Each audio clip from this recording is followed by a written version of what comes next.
হালাল পথে দুনিয়াতে অল্প সময়েই ধনী হয়ে যাবেন। এই দোয়া, এই সূরা আর এই আমল দুনিয়াতে করলে। প্রিয় ভাই, দুনিয়াতে সবাই ধনী হতে চায়, কিন্তু ধনী এমনি এমনি তো হবে না।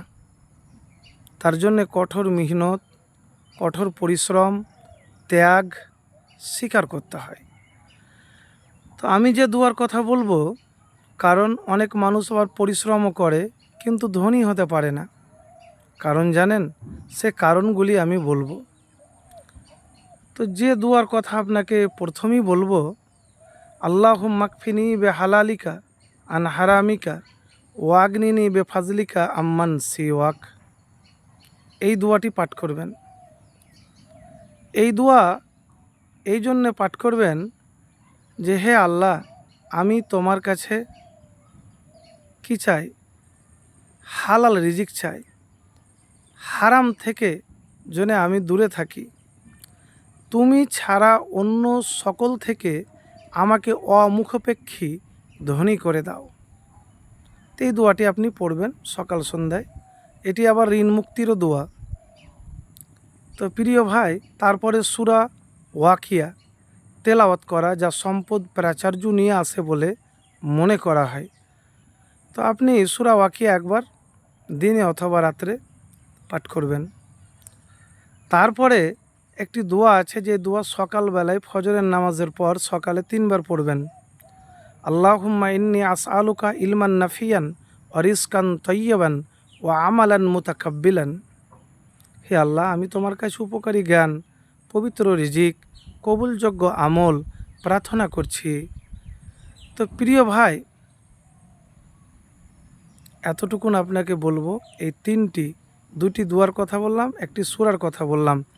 এবারে কিছু গুরুত্বপূর্ণ কথা বলবো, শুনেন। পরিশ্রম শুধু করলেই হবে না। গাধা তো অনেক পরিশ্রম করে, কিন্তু গাধা গাধাই থেকে যায়, কখনো শের হতে পারে না। তো পরিশ্রম করলেই হবে না, উপস্থিত বুদ্ধিকে কাজে লাগাতে হবে ধারাবাহিকতার সাথে, সততার সাথে। উপস্থিত বুদ্ধি মানে প্রেজেন্ট মাইন্ড, এটি কিন্তু খুব গুরুত্বপূর্ণ জিনিস। এই জিনিস কিন্তু কাজে লাগাতে হবে। আর যদি কাজে লাগাতে পারেন, পিছনে ফিরে তাকাতে হবে না। তো হালাল পথে উপার্জন করার জন্য কঠিন পরিশ্রম করতে হবে, ত্যাগ স্বীকার করতে হবে। হালাল উপায়ে রোজগার করার চেষ্টা করা অপরিহার্য, নাহলে তো আপনার নামাজ রোজা কিছুই কবুল হবে না। আল্লাহর সন্তুষ্টি অর্জনের উদ্দেশ্যে এবং সৎ পথে থাকার মানসিকতা নিয়ে এই দুইটি দোয়া এবং সূরা পাঠ করতে হবে। তো প্রিয় ভাই, তো এই দোয়াগুলি যখন আপনি পাঠ করবেন, তখন কিন্তু অবশ্যই আপনি দুরূদ শরীফ পাঠ করবেন।